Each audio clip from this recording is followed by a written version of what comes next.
오늘은 우리 교회 47년 역사의 제일 가슴 아픈 주일로 기억이 될 것 같습니다. 예배당에서 함께 예배하지 못하고 온라인으로 주님 앞에 예배를 하는 첫 주일이 되겠습니다. 목사로서 절대 할 수 없는 광고, 우리 성도님들 교회에 나올 것이 아니라 온라인으로 예배해 주십시오 광고를 하기도 했습니다. 많은 성도님들에게도 오늘은 가장 아픈 주일로 기억이 될 것입니다. 모태신앙 이후로 교회를 한 번도 빠지지 않으신 분들, 예수님 믿은 이후로 주일 예배를 한 번도 결석해 보지 않으신 분들, 아마 많은 분은 지금 주일 예배를 인터넷 앞에서 처음으로 드리는 분들도 많이 계실 겁니다. 늘 교회를 사모하고 기도하는 한 성도님께서 어제 늦게 문자를 그렇게 보내왔어요.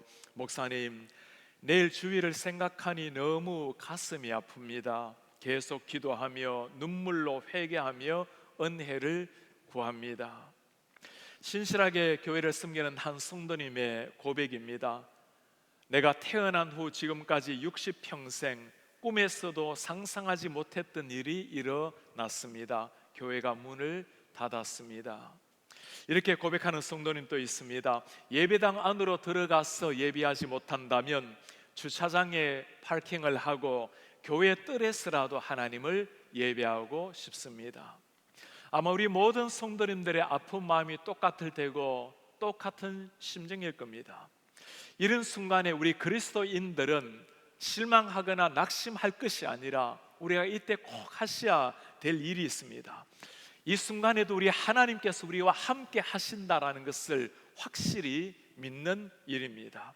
우리 하나님께서 함께 하심으로 말미암아 우리 성도님들은 이 시련을 극복하고 반드시 영적으로 새롭게 비상할 것을 믿고 나아가야 할 때입니다.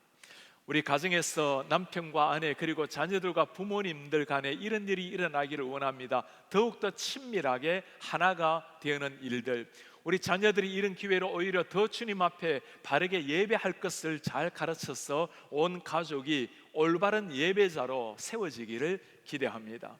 순모임마다 우리 순장님들, 또 순모님들, 연합 순장님들, 우리 연합 순모님들, 이때야말로 우리에게 맡겨주신 양떼들, 우리 순원들을 정말 예수님의 심정으로 잘 목양을 하고 돌아보아야 될 때입니다. 온 순원들은 그리스도 안에 누리는 공동체의 소중함을 알고 하나로 새롭게 일어나게 될 것입니다. 교회를 섬기는 리더십들, 우리 목회자들, 또 장로님들, 우리 권사님들, 안수 집사님들, 우리 교사분들, 이럴 때 오히려 더욱더 우리 성도님들을 품고 회개하며 겸손하게 우리 아이들을 섬기고 교회를 섬기게 될 것입니다.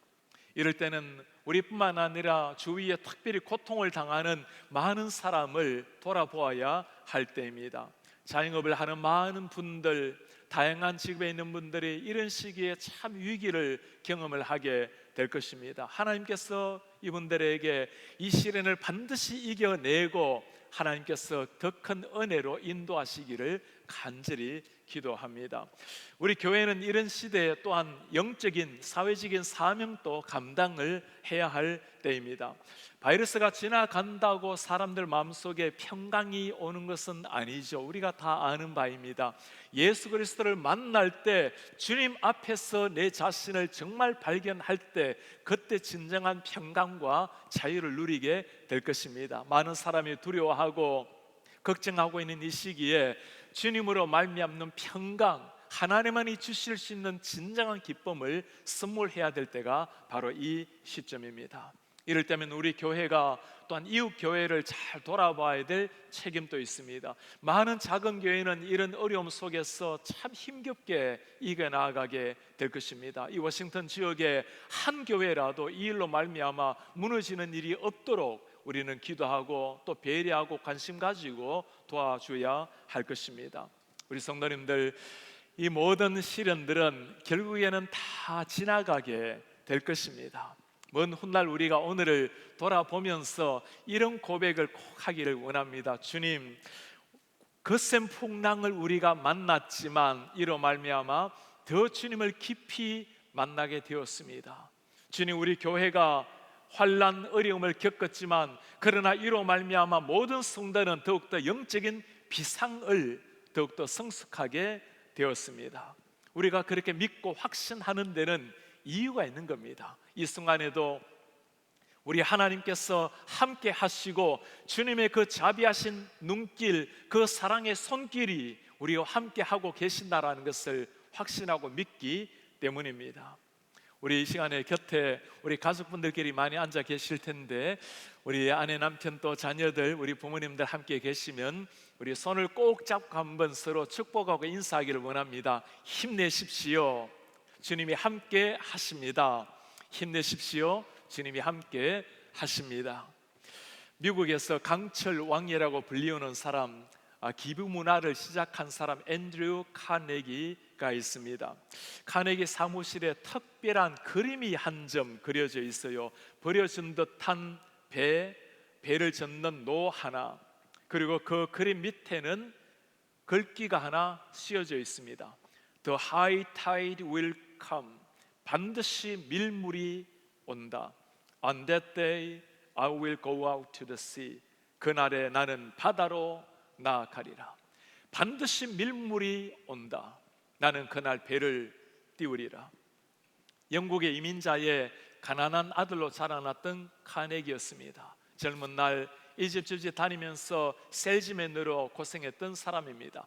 하루는 한 집에 가는데 할아버지 댁에 이 그림이 그려져 있었어요. 부탁을 했습니다. 할아버지, 나중에 이 그림을 꼭 저에게 남겨주십시오. 한 시대 가장 세상에서 부자였던 카네기, 그라고 왜 낙심되는 순간이 없었겠습니까? 그 힘겨웠던 고난에 낙심이 찾아오는 순간 저 벽에 있는 그림을 바라보면서 그는 새로운 힘을 내곤 했습니다. The high tide will come. 반드시 밀물이 오리라. 그리스도인들이 시시각각으로 다가오는 환난 속에서 우리가 결코 하지 말아야 될 것이 낙심이라는 겁니다. 낙심이라는 것은 마음이 무너져서 이성적인 판단이 되지 않는 것을 두고 낙심이라고 말합니다. 마음을 잃어버리면 모든 것을 다 잃어버립니다. 잠언서에는 모든 것보다도 너의 마음을 지키라고 우리에게 권면을 하고 있습니다. 믿음의 반대가 불신이 아니라 낙심이라는 말까지 있죠. 왜 그럴까요? 불신은 하나님을 몰라서 일어나는 일이지만 낙심이라는 것은 하나님을 부정할 때 일어나는 일이기 때문입니다. 코로나 바이러스로 온 세상 사람들이 참 낙심하는 이런 순간에 잦아들고 있습니다. 누구에게나 찾아오는 이런 낙심을 극복할 수 있는 방법이 무엇일까요? 오늘 바울은 본문에서 세 가지로 우리에게 말씀을 해줍니다. 우리가 읽은 본문을 보면 바울이 낙심하지 말라는 말씀을 세 번이나 강조를 하고 있어요. 그만큼 낙심하는 일이 많다는 말이고, 그만큼 낙심을 해서는 안 된다라는 강조의 말씀입니다. 낙심을 극복할 수 있는 세 가지, 첫 번째 부탁입니다. 그 사람은 낡아져 간다. 날로 새로워지는 속 사람을 바라보라. 그 사람의 초점을 맞추지 말고 새로워져 가는 속 사람을 바라보라. 그 사람, 한때 우리의 가슴을 뛰게 만들었던 모든 것들 다 시간이 지나면 낡아지기 마련입니다. 사람들은 이런 상황을 바라보면서 낙심을 하곤 합니다. 중국 서안에 가면 모든 세상 사람 참 놀라울 만한 한 가지가 있어요. 진시 황제의 왕릉입니다. 진시 황제, 그 거대한 땅 중국을 최초로 통일한 왕이었습니다. 2200년 전에 만리장성을 쌓아 올린 사람, 죽지 않고 영원히 살려고 불로초를 구하려고 그 수많은 사람들 외국 땅에 보내고 찾았던 왕이었죠. 그렇게 살고자, 영원히 살고자 발버둥 쳤던 진시 황제도 50세 세상을 떠났습니다. 천하를 통일했던 왕이라 하더라도 우리의 그 사람이 낡아져 가는 것을 막을 길은 없었던 겁니다. 그가 찾아야 될 해답은 불로초가 아니라 다른 데 있었던 겁니다. 그 해답을 오늘 바울은 이렇게 말씀을 합니다. 그러므로 우리가 낙심하지 아니하노니, 우리의 그 사람은 낡아지나 우리의 속 사람은 날로 새로워지도다. 그 사람은 낡아지지만 속 사람은 날로 새로워지도다. 속 사람에게 관심을 가지기 시작할 때 우리의 삶에는 새로운 기대가 시작이 된다는 말씀입니다.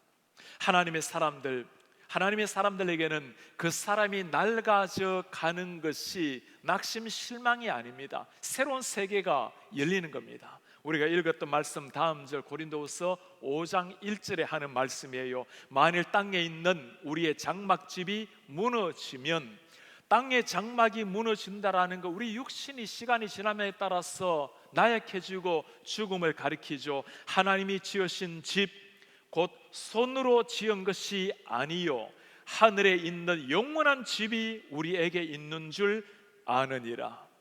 장막집이 무너지고 난 다음 손으로 짓는 집이 아니라 영원한 하늘의 집, 영원한 생명의 집이 우리 눈앞에 펼쳐진다고 주님이 약속을 하십니다.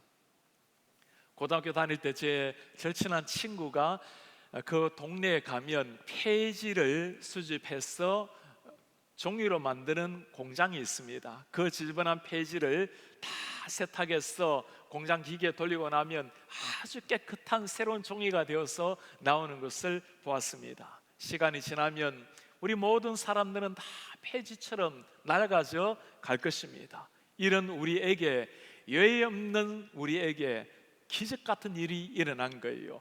낡아져가는 우리 그 사람이 예수 그리스도의 십자가의 피에 한번 적셔지고 나니까 새로운 인생이 탄생이 된 겁니다. 한번 쓰임받다가 사라질 그런 낡은 종이가 아니라 아무리 써도 영원히 낡지 않는 새로운 종이, 영원한 생명의 탄생이 된 겁니다. 베드로 사도는 이런 우리의 모습을 이렇게 노래를 합니다. 너희가 거듭난 것은 썩어질 씨로 된 것이 아니요 썩지 아니할 씨로 된 것이니 살아있고 항상 있는 하나님의 말씀으로 되었느니라. 영원한 하나님의 말씀으로 영원히 썩지 않는 하나님의 사람들, 우리의 속 사람이 우리의 그 사람을 지배해야지 그 사람이 속 사람을 지배하도록 남겨두면 안 되는 겁니다. 하나님의 영이 거하시는 우리의 속사람, 이 속사람으로 말미암아 우리의 모든 것들을 지배하며 살아갈 때 영에 이끌리는 소망 가운데 살아가는 하나님의 사람이 되는 겁니다. 이번 코로나 바이러스로 말미암아 참 어두운 도시로 문을 닫은 도시가 중국의 우한입니다. 지난 10년 동안 그곳에서 제자들을 키워왔기 때문에 매일 우한의 이름을 떠올릴 때마다 아픈 마음으로 기도를 하곤 합니다. 지금까지 제가 가르친 제자들 중에 3명이 확진 환자가 나왔고 그 가운데 하나님의 은혜로 이제 퇴원한 친구들 또 점점 호전되고 있다라는 감사한 소식입니다. 무서운 도시가 되어버린 이 우한에서 참 자랑스럽고 감격적인 소식이 들려왔어요. 10년 전에 제가 일기로 가르쳤던 제자 부부입니다. 이 친구들이 ATO라는 NGO를 만들었어요. 안디옥이라는 NGO를 만들어서 그곳에 소외된 계층들, 취약계층을 찾아다니면서 이 생명의 위험을 무릅쓰고 그들에게 마스크를 나누어주고 방진목을 나누어주고 생필품을 나누어주고 있습니다. 전국 각지에 흩어져 있는 제자들이 그들을 향해서 모아서 준 물품을 가지고 생명을 걸고 집집마다 다니면서 도시가 처음부터 봉쇄된 그날부터 오늘까지 그렇게 사랑을 쏟고 있는 중입니다. 하나님 앞에서 새로운 생명을 얻은 사람, 예수 그리스도로 말미암아 천국의 소망 가운데 있는 사람이 살아가는 모습이 바로 이러한 모습입니다. 시간이 흘러감에 따라서 우리의 그 모습은 점점 쇠약해져 가고 낡아져 가고 쓰러져 갈 것입니다. 탄탄한 근육이 힘을 잃게 되고 검었던 우리 머리카락이 점점 서리빨이 내려서 흰머리카락으로 바뀌게 될 것입니다. 그러나 이런 상황 속에 우리가 하는 것은 낙심이 아닙니다. 하나님의 영이 거하는 사람에게는 새로운 소망, 새로운 미래가 있는 겁니다. 속 사람이 새로워져서 시간이 갈수록 소망이 넘치는 사람, 그 사람들이 주님을 향해 살아가는 우리 그리스도인들입니다. 우리 성도님들, 우리 그 모습 날마다 사라진다 할지라도 예수님으로 말미암아 우리의 속사람이 날로 주님을 닮아가고 성숙해져서 소망 가운데 걸어가는 하나님의 사람들 되시기를 축복합니다. 두 번째 우리가 낙심하지 말아야 될 이유입니다. 환난은 지나갑니다. 다가올 영광을 바라보라. 지나가는 환난 아니라 다가올 영광에 눈을 뜨라. 바울이 뭐라고 말하죠? 우리가 잠시 받는 환난에 경한 것이 지극히 크고 영원한 영광에 중한 것을 우리에게 이루게 함이니. 잠시 받는 환난, 경한 환난, 참 이해하기 쉽지 않은 말입니다. 초대교회 성도들이 받았던 환난은 결코 잠시가 아니고 가벼운 환난이 아니었어요. 오늘날 코로나 바이러스로 말미암아 전 세계가 겪는 고난은 잠시도 아니고 가벼운 환난도 아닙니다. 왜 바울이 이렇게 말을 하고 있을까요? 그리스도 안에 있으면 이 환난을 바라보는 해석이 달라진다라는 사실입니다. 우리가 주님께서 약속하신 영원한 세계를, 그 영원한 천국을 바라보면서 그 영광을 가지고 오늘 이 시대 우리의 모습을 바라보면 아무리 큰 환난이라 하더라도 잠시 지나가는 것이요, 그 엄청난 영광의 무게를 생각하면 아주 가벼운 것에 지나지 않는다라는 말씀입니다. 바울 고난을 몰라서 이런 말을 하고 있을까요? 그게 아니죠. 바울이 뭐라고 말합니까? 내가 옥에 갇히기도 더 많이 하고 매도 수없이 맞고 여러 번 죽을 뻔하였으니. 여러분, 이게 바울이었어요. 수많이 옥에 갇히고 매를 맞고 죽을 뻔했던 바울의 인생, 결국에 그의 인생이 어떻게 됩니까? 순교의 제물로 이 땅을 떠났던 사도 바울, 예수님을 믿은 이후로 고난이 시작되었던 사도 바울의 인생이었습니다. 그 엄청난 고난 속에서도 이렇게 말하시는 이유가 로마서에 나와요. 생각하건대 현재 고난은 장차 우리에게 나타날 영광과 비교할 수가 없도다. 이유가 있는 겁니다. 고난이 아니어서가 아니라 나타날 영광을 바라볼 때 모든 것을 극복할 수 있는 힘이 주님을 바라보는 미래 영광에 있다라는 사실입니다. 요즘은 일본에서 올림픽을 개최를 해야 되느냐 말아야 되느냐를 가지고 많이 논란을 하고 있죠. 올림픽을 두고 4년 동안 선수들이 집에도 제대로 가지 못하고 피땀을 흘리면서 그렇게 연습하는 이유가 무엇입니까? 언젠가 저 월계관을 저 면류관을 쓸 그 기쁨, 소망이 그들로 하여금 모든 환난, 고난을 이겨내게 만드는 힘이 되는 겁니다. 영적 싸움도 마찬가지입니다. 어떤 환난이 우리에게 다가온다 하더라도 우리가 낙심하지 아니하고 기쁘게 달려갈 수 있는 이유, 우리를 기다리시는 주님, 우리가 만나야 될 주님이 계시기 때문입니다.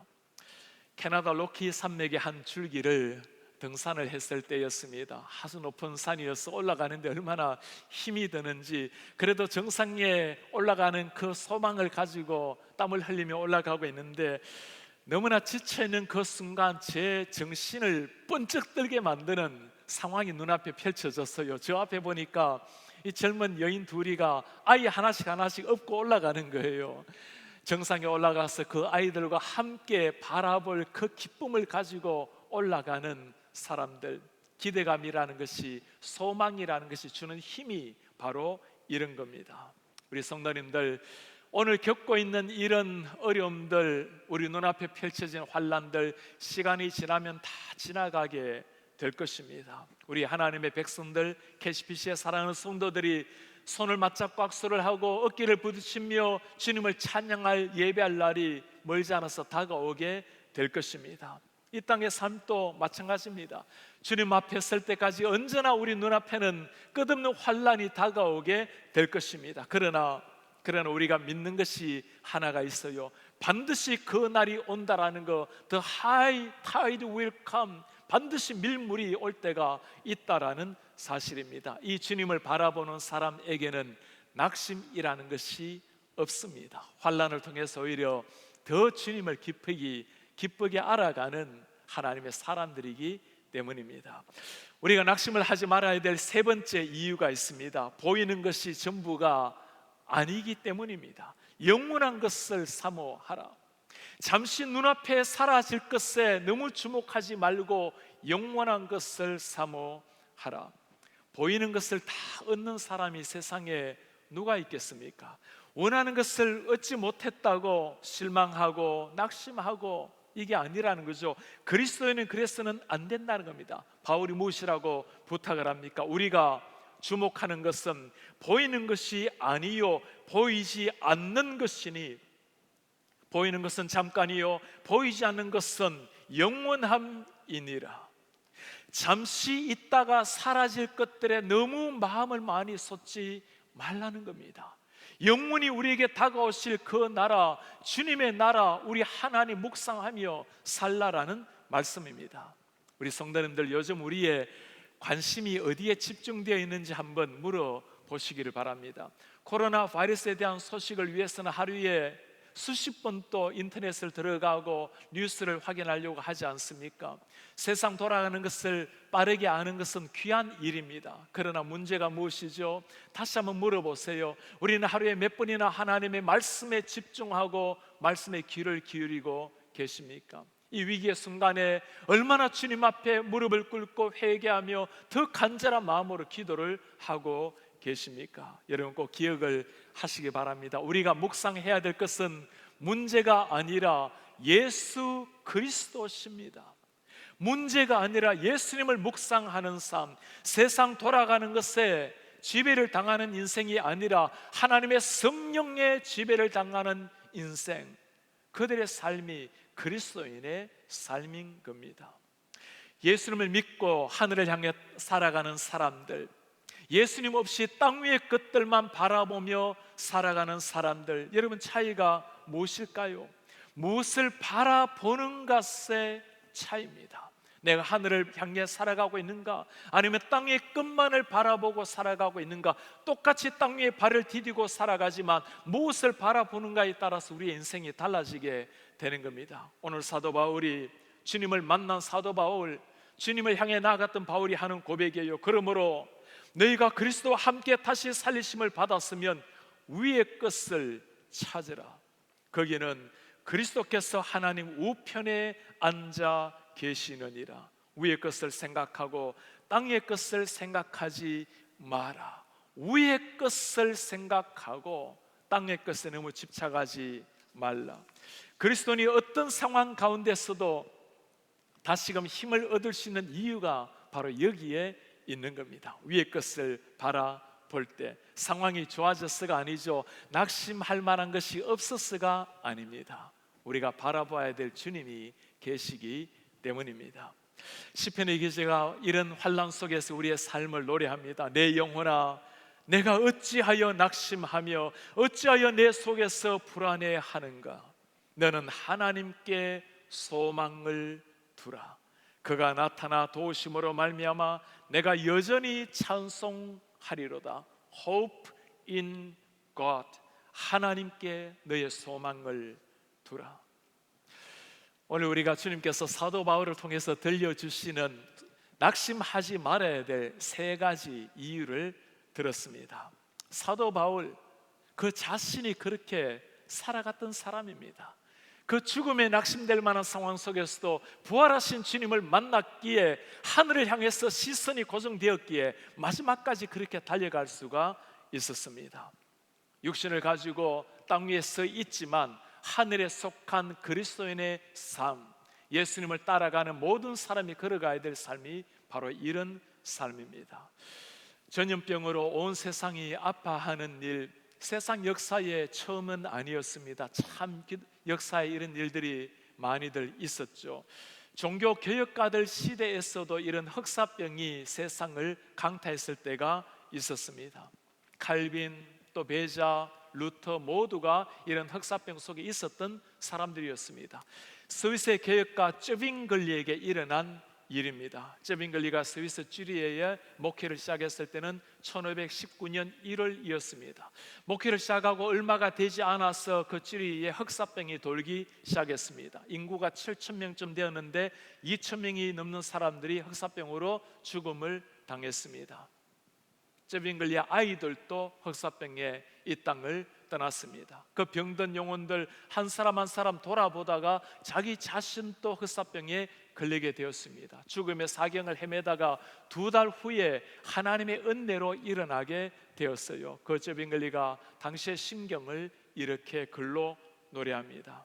지금이라도 내 영혼을 부르신다면 주님 나를 도우소서. 나의 힘 나의 반석이시여. 문 밖에서는 죽음이 문 두드리는 소리, 나를 위해 못 박히신 당신의 손을 높이 들었어 죽음을 정복하시고 나를 구원하소서. 그러나 당신의 음성이 내 생에 한낮인 지금이라도 내 영혼을 부르신다면 나는 순종하겠나이다. 신앙과 소망 안에서 이 땅을 포기하고 천국을 얻고자 하나니 나는 당신의 것이니이다. In faith and hope, earth I resign, secure of heaven, for I am thine. 주님, 저는 당신의 것입니다. 한 사람이 요한 웨슬리에게 물었어요. 웨슬리 목사님, 오늘 밤 이 땅을 떠나야 된다면, 죽는다면 어떻게 하시겠습니까? 웨슬리의 대답입니다. 아침에는 여전히 설교를 할 것이고 약속한 사람을 만날 것이고 저녁에는 사랑하는 가족과 함께 식사를 할 것입니다. 그리고 기도를 할 것이고 침상에 들 것입니다. 그리고 다음날 아침 천국에서 눈을 뜰 것입니다. 영원한 것을 사모하며 살아가는 사람, 천국에 시선을 고정한 채 살아가는 사람의 삶이 이런 삶입니다. 흐르는 세월 앞에 우리의 그 사람은 시간이 갈수록 더욱더 낡아져 갈 것입니다. 언젠가는 다 쓰러져가는 육신을 맞이하게 될 것입니다. 주님 앞에 설 때까지 우리에게 시시각각으로 다가오는 환난, 고난의 물결은 끊임없이 다가올 수가 있을 것입니다. 그럼에도 불구하고 우리는 결코 낙심하지 않고 주님 앞에 소망을 가지고 갈 수 있는 것은 이 순간에도 주님이 함께 하시고 우리가 만나야 될 주님이 있고 기다리시는 우리 아버지가 계시기 때문입니다. 우리가 꼭 기억을 하셔야 될 것이 있습니다. 반드시 밀물이 올 것이라는 것. The high tide will come. 그때 내가 바다로 나가리라. 오늘 우리가 너무나 안타까운 마음으로 공동체가 온라인으로 예배를 하지만 우리 가운데 언젠가 주님이 허락하시면 반드시 성도님들이 함께 모여서 주님을 마음껏 예배할 수 있는 예배의 바다로 항해할 때가 올 것입니다. 오늘은 안타까운 마음으로 주님 앞에 기도하고 나아가지만 언젠가 주님께서 이 모든 것들을 회복시키시고 우리 인생을 고결하게 불태울 소망의 바다로 우리를 인도할 날이 올 것입니다. 우리 성도님들, 우리는 하나님의 은혜로 그때까지 반드시 이 시련을 극복하고 이겨내고 오히려 이 시련으로 말미암아 우리 영적인 비상을 경험을 하게 될 것입니다. 온 성도는 이 위기 순간에 더 하나가 되어서 하나님 앞에 기도하며 우리 주님을 더욱더 깊이 체험하고 하나님의 영광을 위해서 우리 인생을 준비하게 될 것입니다. 오늘 바울이 부탁을 합니다. 낙심하지 말라. 우리 주님께서 친히 우리에게 들려주시는 말씀입니다.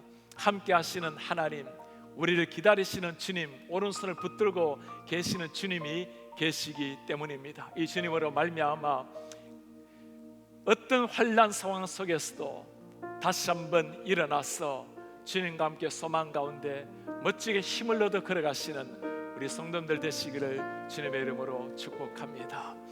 우리 다 같이 일어나셔서 오늘 그 자리에서 일어나셔서 우리 함께 찬송을 하면서 주님 앞에 우리 신앙 고백을 결단을 드리도록 하겠습니다. 아무것도 두려워하지 마라. 주 나의 하나님이 지켜주시네. 놀라지 마라. 겁내지 마라. 주님 나를 지켜주시네. 내 마음이 힘에 겨워 지칠 때도 주님 나를 지켜주시네. 세상의 험한 풍파 몰아칠 때도 주님이 나를 지켜주시네. 아무것도 두려워 마라. 주 나의 하나님, 주 나의 하나님이 지켜주시네. 놀라지 마라. 놀라지 겁내지 마라. 겁내지 마라. 주님 나를 지켜주시네. 주님 나를 지켜주시네. 내 마음이 힘에 겨워 지칠 때, 내 마음이 힘에 겨워 지칠지라도 주님 나를 지켜주시네. 주님 나를 지켜주시네. 세상의 험한 풍파 몰아칠 때 세상의 험한 풍파 몰아칠 주님 나를 때도 지켜주시네. 주님 나를 지켜주시네. 주님은 나의 산성, 주님은 나의 산성, 주님은 나의 요새, 주님은 나의 요새, 주님은 나의 주님은 나의 소망, 나의 힘이 되신 여호와, 나의 힘이 되신 여호와, 주님은 나의 산성, 주님은 나의 주님은 나의 요새가 되십니다. 주님은 나의 주님은 나의 소망, 주님은 나의 소망, 나의 힘이 되신 여호와. 나의 힘이 되신 여호와. 우리 다시 한번 부르시겠습니다. 주님은 나의 산성, 주님은 나의 산, 주님은 나의 요새. 우리 주님은 흔들리지 않는 요새입니다. 우리의 밖에시여 요새가 되시옵소서. 주님은 나의 소망, 나의 힘이 되신 여호와, 나의 힘이 되신 여호와. 오늘 주님께서 우리에게 바울을 통해 하시는 말씀입니다. 낙심하지 말라. 우리의 그 사람이 아무리 낡아져가고 생각처럼 인생이 펼쳐지지 않는다 하더라도 낙심하지 말라. 왜 그렇습니까? 주의 영이 거하시는 속 사람은 날로 새로워지기에 환난 역경 우리의 눈앞에 있다 할지라도 우리의 오른손을 붙들고 주님이 함께 걸어가고 계시기에 어떤 상황 속에서도 주님의 영이 함께 하시기에 우리 주님이 우리를 기다리시기에 일어나라고 말씀합니다. 사랑하는 성도님들, 이 또한 지나갈 날이 옵니다. 언제가 주님이 약속하신 밀물이 우리에게 다가올 날이 있습니다. 그날 우리는 온라인이 아니라 사랑하는 성도들이 함께 기뻐하며 마음껏 주님을 경배하며 주님을 예배하게 올 날이 다가오게 될 것입니다. 우리 주님 앞에 기도하기를 원합니다. 주여, 이 코로나 바이러스가 속히 지나가게 은혜를 부어주십시오. 확산이 멈춰지게 하시고 치료제가 개발이 되게 도와주시옵소서.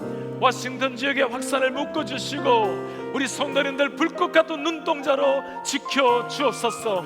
우리 하나님 아버지, 이럴 때 우리 손모임은 더욱더 하나가 되게 하시고 우리 가정은 오히려 하나가 되게 하시고 온 교회가 오히려 영적으로 비상함이 일어날 수 있도록 지원을 도와여 주옵소서. 워싱턴 지역에 있는 많은 교회가 하나님 이 위기를 이겨내고 모든 교회가 주님 앞에 부흥으로 일어날 수 있도록 은혜를 부어 주옵소서.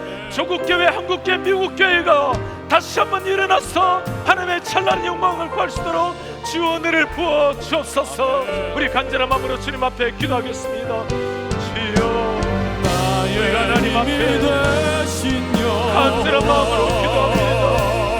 하나님 아버지, 우리 하나님 아버지, 우리 주님 앞에 감사합니다. 어떤 상황 속에도 낙심하지 않게 하시고 믿음으로 일어나게 하시고 나의 우리 하나님 오시는 새로운 얻어서 주를 향해 달려나가시고 우리 하나님 아버지 주님 앞에 우리 성도님들 붙들어주시고 아이들 붙들어주시고 어르신들 붙들어주시옵소서. 성도님마다 하나님께 하시고 가정마다 믿음으로 온 교회가 기도하러 비상할 수 있도록 지원을 구하여주시옵소서. 우리 하나님 아버지 주님 앞에 워싱턴 지역의 교회를 붙들어주십시오.